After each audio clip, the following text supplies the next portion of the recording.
तो ये एग्जाम के दृष्टिकोण से बेहद ही इंपॉर्टेंट टॉपिक है गॉस का थ्योरी। इसको आप देख कर ही जाइएगा। ये आपका 5 मार्क्स जो है ना, ये आपका दिला करके रहेगा और बहुत ही इंपॉर्टेंट और बहुत ही इजी है गॉस का थ्योरी।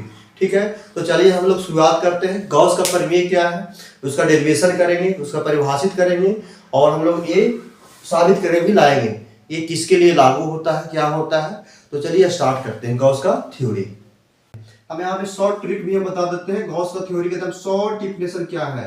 देखिए गॉस का प्रमेय के अनुसार पहले लिखना है। गॉस का प्रमेय के अनुसार किसी बंद पृष्ठ बना दिए, उससे गुजरने वाली गुजर रही है, क्या गुजर रही है, तो वैद्युत फ्लक्स, तो वैद्युत फ्लक्स लिख लिए। अब उस पृष्ठ में उपस्थित कुल आवेश, उस पृष्ठ में उपस्थित कुल आवेश तथा वैद्युतशीलता के अनुपात के बराबर होती है। ये क्या कहलाएगी, गॉस का प्रमेय। ठीक है, फिर से देख लीजिए, किसी बांध पृष्ठ से गुजरने वाली कुल वैद्युत फ्लक्स उस पृष्ठ में उपस्थित कुल आवेश, उस पृष्ठ में उपस्थित कुल आवेश तथा वैद्युतशीलता के अनुपात के बराबर होती है। इसी से याद हो जाता है। अब देखिए फिर से एक बार और लास्ट में बता रहे हैं, किसी बांध पृष्ठ से गुजरने वाली कुल वैद्युत फ्लक्स उस पृष्ठ में उपस्थित कुल आवेश तथा वैद्युतशीलता के अनुपात के बराबर होती है। ये गॉस का थ्योरी कहता है। ठीक है, तो ये आपका गॉस का थ्योरी का एक परिभाषा था। ठीक है, इसके अनुसार जो दिया गया है ये स्टेटमेंट था। अब हम लोग देखेंगे कि गॉस का थ्योरी जो होता है कुछ इसके लिए ऑब्जेक्टिव पॉइंट ऑफ व्यू से देखा जाए तो क्या क्या हो सकता है। तो सबसे पहले गॉस का थ्योरी जो होता है ना, गॉस का जो थ्योरी होगा ये बंद पृष्ठ के लिए लागू होता है। ये हमेशा जो आपका है क्लोज सरफेस के लिए लागू होगा।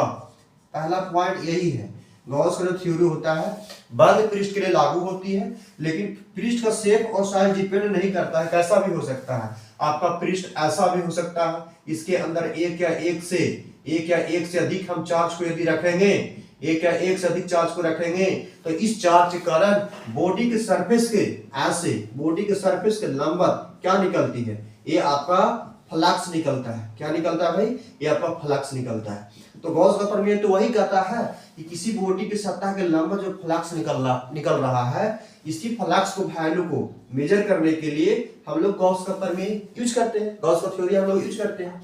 तो ये सरफेस के लिए यदि बोल रहा है तो ये बंद पृष्ठ के लिए लागू होता है। पृष्ठ कैसा होना चाहिए, तो पृष्ठ बंद होना चाहिए और पृष्ठ का शेप और साइज डिपेंड नहीं करता कि कैसा हो, ऐसा भी हो सकता है। ठीक है, बेलनाकार भी हो सकता है, ये आपका प्लेन भी हो सकता है। इसका हम लोग अनुप्रयोग में एप्लीकेशन में भी देख सकते हैं, इसका एप्लीकेशन भी दिया गया है कि यदि प्लेन आपका सिलेंड्रिकल है, बेलनाकार है, तो किसी पॉइंट पर यहाँ पर वैद्युत क्षेत्र की तीव्रता कितना होगा, वैद्युत क्षेत्र का वैल्यू कितना होगा। तो इसी के यूज करके हम लोग गॉस का थ्योरी का यूज करके हम लोग फाइंड करते हैं। ठीक है, तो ये आपका गॉस का थ्योरी का परिभाषा हुआ।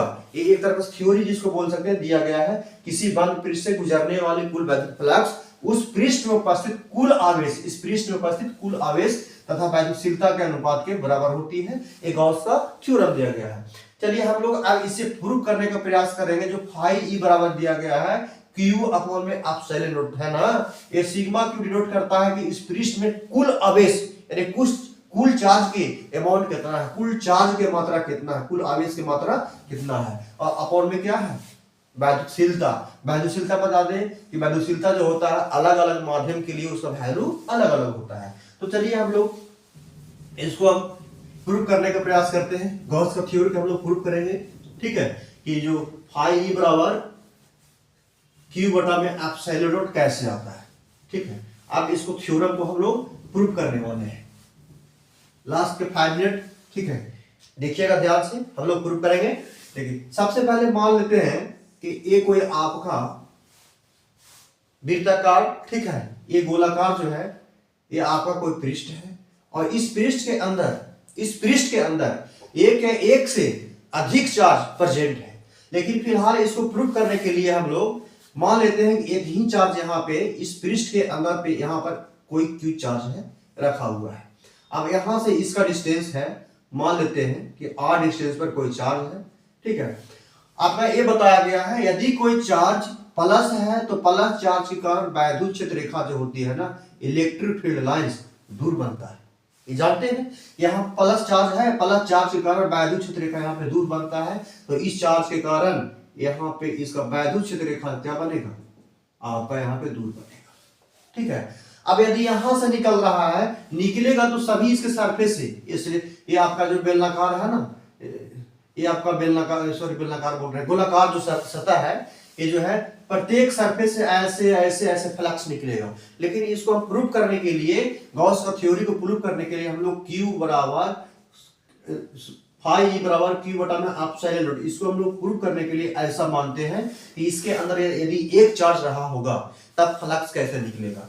तो सबसे पहले तो हम लोग को ये पता होनी चाहिए कि इसके अंदर यदि प्लस चार्ज है तो प्लस चार्ज के कारण वैद्युत क्षेत्र रेखा दूर बनती है। तो यहाँ से वैद्युत क्षेत्र रेखा ऐसे निकला, ठीक है। अब यहाँ पर छोटा सा एरिया, हम छोटा सा पार्ट यहाँ से क्षेत्रफल सदिश जिसको बोलते हैं, हम कंसीडर कर रहे हैं कि इसका जो एरिया है DA है। इसका एरिया कितना है? DA है। इसका एरिया कितना? DA है। अब देखिए ये यदि गोलाकार है और यदि हम इधर से देखने का प्रयास करें, इधर से हम देखने का प्रयास करें तो यही वाला जो सतह है, यही वाला जो सतह है दिखेगा, यही वाला एरिया जो है आपका नजर आएगा, यही वाला दिखाई देगा। तो ई का डायरेक्शन, वैद्युत क्षेत्र का डायरेक्शन और क्षेत्रफल सदिश का डायरेक्शन, दोनों का डायरेक्शन क्या है? सेम है।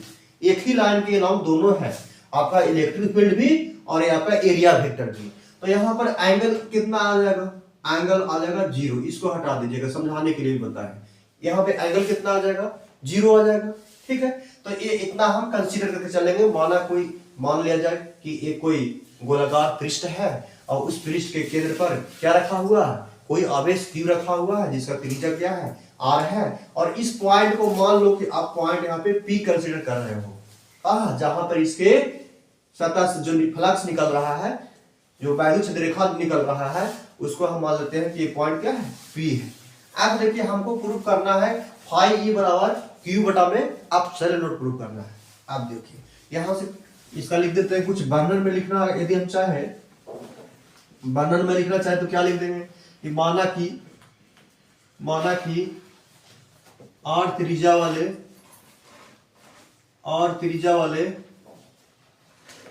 गोलाकार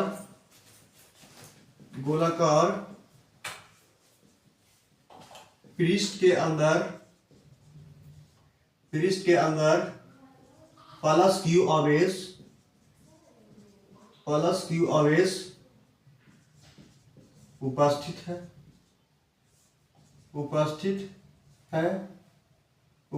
है। क्या लिखे हैं? माना कि R त्रिज्या वाले गोलाकार पृष्ठ के, ठीक है, गोलाकार पृष्ठ के अंदर क्या है? प्लस Q आवेश उपस्थित है, जिसके कारण निकलने वाली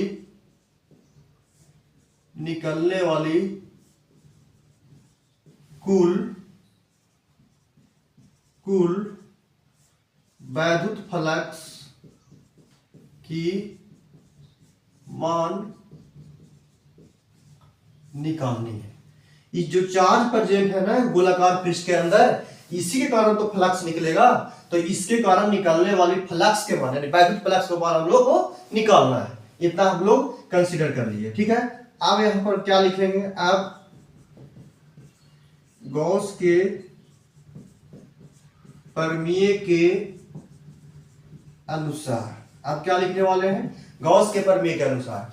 गॉस के प्रमेय के अनुसार हम लोग फ्लक्स का जो वैल्यू जानते हैं ना, फाई ई बराबर E इंटू DA होता है। और इसको जब तोड़िएगा तो E into DA cos theta होता है। तो इसको अब तोड़िएगा तो E into DA cos theta, क्योंकि ये दोनों कैसा क्वांटिटी है? वेक्टर क्वांटिटी है, और दो वेक्टर के डॉट प्रोडक्ट क्या होता है? AB cos थीटा होता है। इस बात को आप समझ गए होंगे, इस बात को आप यहां तक समझ रहे होंगे, ठीक है, यहां तक आप समझ रहे होंगे। आगे हम चलते हैं, ठीक है। अब यहां से देखिए हम लोग ये D फाई E क्यों माने? क्योंकि हम छोटा सा एरिया मान रहे हैं, ठीक है। अब छोटा सा एरिया मान रहे हैं तो छोटा सा ही फ्लक्स निकलेगा ना। अब यहां से एंगल देखिए, एंगल कितना है? 0 डिग्री। तो यहां से D फाई E बराबर E इंटू DA और cos रखेंगे 0 डिग्री। तो यहां से क्या आएगा निकल करके? E इंटू DA आएगा। और cos 0 का वैल्यू कितना होता है? क्योंकि हम लोग जानते हैं कि cos 0 का वैल्यू 1 होता है, ठीक है। और यहां से D फाई E, अब छोटा सा फ्लक्स का वैल्यू तो निकाल लिए, अब हम लोग को पूरा इस पृष्ठ के अंदर पूरा चार्ज क्यू प्रेजेंट है, तो फ्लक्स पूरा ऐसे ऐसे ऐसे, ठीक है। हमने तो एक बनाया है स्टडी करने के लिए, लेकिन फ्लक्स पूरा निकलेगा तो यहां से हम क्या करेंगे, कुल फ्लक्स यदि निकालना रहेगा तो क्या कर सकते हैं, इसको इंटीग्रेशन करेंगे। तो इसीलिए कुल वैद्युत फ्लक्स का मान, कुल वैद्युत फ्लक्स का मान निकालेंगे तो क्या करेंगे, इसको इंटीग्रेशन कर देंगे डी फाई ई से, और यहां भी इंटीग्रेशन करना पड़ेगा ई इंटू डी से। अब आप यहां पे आ जाओ, ठीक है। अब आप यहां पे आ जाओ, देख लेते हैं दिखाई दे रहा है, चलो ठीक है, ठीक है। अब यहां पे आ सकते हो, यहां पे हम क्या करेंगे, देखो छोटा सा फ्लक्स डी फाई ई है, तो बड़ा सा फ्लक्स कंसीडर करेंगे तो ये आपका फाई बाहर आ जाएगा, और ई जो हमारा है ना इलेक्ट्रिक फील्ड, वैद्युत क्षेत्र रेखा, वैद्युत क्षेत्र, ये हमारा कांस्टेंट है, इधर आ जाएगा डी ए। इतना समझ में आया होगा। अब देखो यहां से फाई ई हो गया, अब ई हमारा कांस्टेंट है, और यहां से into D A. D A क्या है, छोटा सा एरिया है पूरा, और यहां से ऐसे बनाएंगे, और यहां से ऐसे बनाएंगे तो बड़ा सा एरिया निकलेगा। तो कुल पृष्ठ का क्षेत्रफल हम लोग को निकालना पड़ेगा, किसका, गोले का। तो गोले का कुल पृष्ठ का क्षेत्रफल कितना होता है। अच्छा, इसको आप मान लो इक्वेशन नंबर फर्स्ट मान लो। एक पॉइंट और समझना है, एक पॉइंट आप लोग को क्या समझना है, लिखिएगा ध्यान से। जैसे कि ये कोई चार्ज जो है, यहाँ पे इस कंसेप्ट को हम समझाने का प्रयास करेंगे, ठीक है। ये कोई चार्ज मान लीजिए प्लस क्यू है, और यहां से आर दूरी पर पॉइंट पी यहाँ पे प्रेजेंट है, तो इस चार्ज के कारण, ये प्लस चार्ज के कारण पॉइंट पी पर वैद्युत क्षेत्र का वैल्यू होता है बाबू के इंटू क्यू बटा में आर स्क्वायर। इस पॉइंट को आप याद रखिएगा, इस कंसेप्ट को भी आप याद रखिएगा।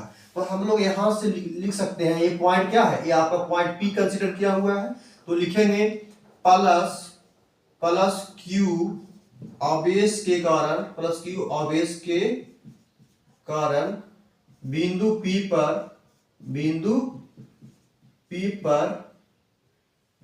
पर किसका मान, P पर E का मान क्या होगा, ठीक है। तो E का मान निकालेंगे तो क्या हो जाएगा, बिंदु P पर निकाल रहे हैं प्लस क्यू आवेश के कारण, तो आपका के क्यू बटा में आर स्क्वायर। यहां से हम लिख सकते हैं इस E का मान निकालना चाह रहे हैं, प्लस आवेश के कारण, इस प्लस आवेश के कारण बिंदु P पर E का मान हम लोग निकाले हैं।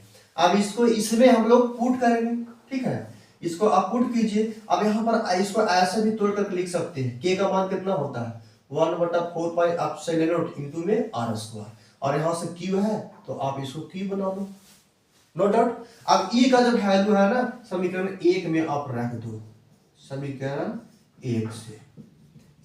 1 से आओ, तो आपका फाई E लिखा हुआ है। अब E का मान कितना रखेंगे, E का मान क्यू बटा में 4 पाई एप्सिलॉन नॉट इनटू में आर स्क्वायर, और यहाँ पे क्या है, डीए है, यहाँ पर डीए रखोगे, ऐसा आप रहने दो इसको। अब यहाँ पर लिखने के बाद क्या होगा, फाई बराबर क्यू बटा में 4 पाई एप्सिलॉन नॉट इनटू में आर स्क्वायर।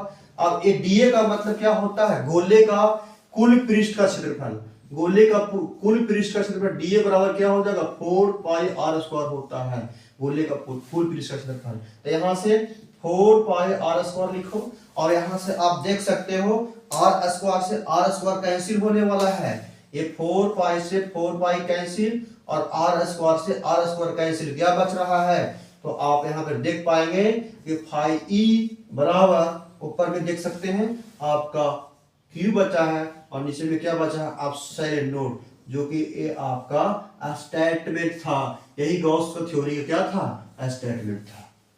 आप देख सकते हो यही बच रहा है ना आपका, 4 पाई से 4 पाई कैंसिल, आर स्क्वायर से R square cancel, Q upon में 4 पाई जो है क्यू अपॉन में एप्सिलॉन आपका रिमेनिंग जो आपका बचा है, यही आपका प्रूफ करना था।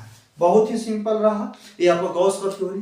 फिर से एक बार यदि समझने का प्रयास करें, यदि इसे लैंग्वेज के रूप में हम देखें, तो हम लैंग्वेज कैसे देख सकते हैं, इसको लैंग्वेज के रूप में यदि परिभाषित करें तो हम बता दिए, आप देख लीजिएगा, इसमें कुछ नहीं लिखे हैं कि माना कि आर त्रिज्या वाले कोई गोलाकार पृष्ठ है, आर त्रिज्या वाले कोई गोलाकार पृष्ठ है जिसके अंदर प्लस क्यू आवेश उपस्थित है, जिसके कारण निकलने वाले कुल वैद्युत फ्लक्स का मान हमको निकालना है।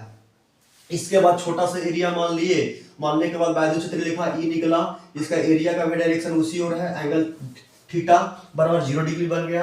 अब गॉस का प्रमेय के अनुसार होता है डी फाई बराबर ई इंटू डी ए, और ये दोनों आपका वेक्टर क्वांटिटी है, इसीलिए इसको तोड़ेंगे तो E into D A cos theta, और यहाँ पे एंगल कितना डिग्री है 0 डिग्री, तो 0 डिग्री पुट किए, कॉस थीटा कॉस 0 का वैल्यू 1 होता है, यहाँ से 1 रख देंगे तो वैल्यू रिमेनिंग ये बचेगा। कुल वैल्यू फ्लक्स निकाल लिए तो इंटीग्रेशन कर लिए, तो छोटा सा फ्लक्स था, बड़ा सा फ्लक्स निकालने के लिए फाई आ गया बाहर, ये आपका कांस्टेंट था, ये बाहर आ गया, और इंटू डी ए बच गया आपका इंटीग्रेशन, ये आपका इंटीग्रेशन है तो बड़ा वैल्यू के लिए गोले का कुल पृष्ठ क्षेत्रफल 4πr², तो यहाँ पर 4πr² रखेंगे डी ए की जगह पर।